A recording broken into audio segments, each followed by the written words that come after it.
நீதிமொழிகள் 22:22 ஏழையாயிருக்கிறான் என்று ஏழையை கொள்ளையிடாதே, சிறுமையானவனை நியாயஸ்தலத்திலே உபத்திரவப்படுத்தாதே.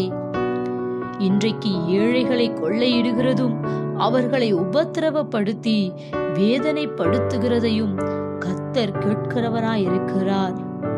கர்த்தர் அவர்களுக்காக வழக்காடி அவர்களை கொள்ளையிடுகிறவர்களுடைய பிராணனை கொள்ளையிடுவார். ஏனென்றால் திக்கற்ற பிள்ளைகளுக்கு அவர் தகப்பனாயிருக்கிறார்.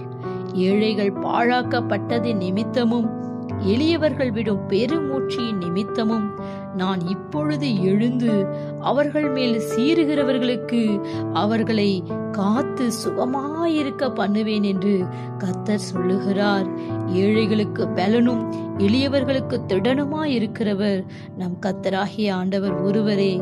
Have a nice day. God bless you.